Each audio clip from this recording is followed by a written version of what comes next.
Mister Rahul Gandhi ji, ఏంటి మీ బాధ? ఆప్కా దుఃఖ్ క్యా హై? ఓటుకు పాటు అనే టైటిల్ మీ కాంగ్రెస్కి పెడితే కరెక్ట్గా సూటబుల్గా ఉంటుంది. మోడీ ప్రభుత్వాన్ని ఎలా విమర్శించాలా అర్థం కాక, ఏ పాయింట్ తీసుకుని విమర్శించాలా తెలియక, ఓట్ చోరీ అని ఒక నిరాధారమైన నినాదాన్ని తీసుకొని మీ మాటలు చూస్తుంటే, మీ ప్రవర్తన చూస్తుంటే భారత ప్రజలు తక్కువని నవ్వుకుంటున్నారు. 54 సంవత్సరాలు ఈ దేశాన్ని పాలించి మొత్తం మీరు దోచుకుని దేశాన్ని వెనకబడేలా చేసి పీఓకేని పోగొట్టుకుని టిబెట్ని చేజార్చుకుని 1963లో చైనా దగ్గర యుద్ధంలో ఓడిపోయి, ఇదంతా మీ కాంగ్రెస్ పుణ్యమే.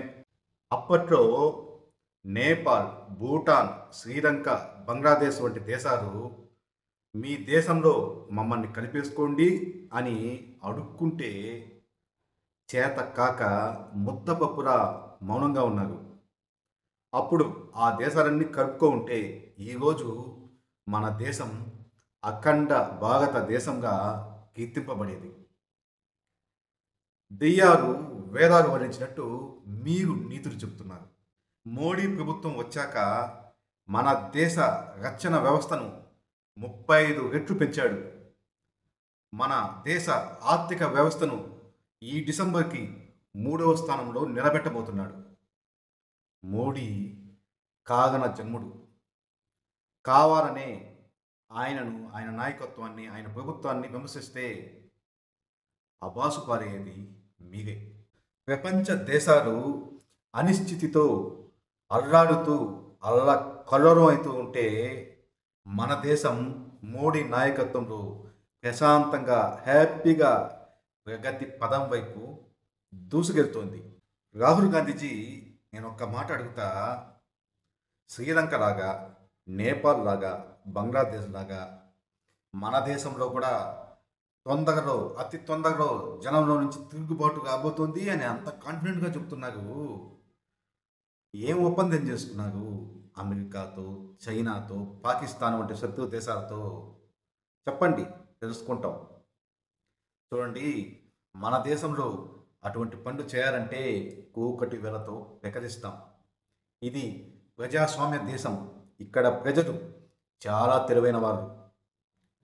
మోడీ నాయకత్వంలో మన దేశ బలం ప్రపంచంలో ఎలా ఉందో వాళ్ళకు బాగా తెలుసు. అదేవిధంగా మీలాంటి వాళ్ళకు ఈ దేశ పగ్గాలు ఇస్తే అప్పుడు దేశ పరిస్థితి ఏమిటి అనేది కూడా జనాలకు బాగా క్లారిటీ ఉంది. మీ పప్పులు మీ పాత్రలో పెట్టి ఉడికించుకోండి, అంతేగాని మోడీ దగ్గర మీ పప్పులు ఉడకవు. రాహుల్ గాంధీజీ, మీరు మీ మాట తీరు, మీ ప్రవర్తన మార్చుకోకపోతే వచ్చే ఎన్నికల్లో 30 ఎంపీ సీట్లు కూడా రావడం కష్టమవుతుంది.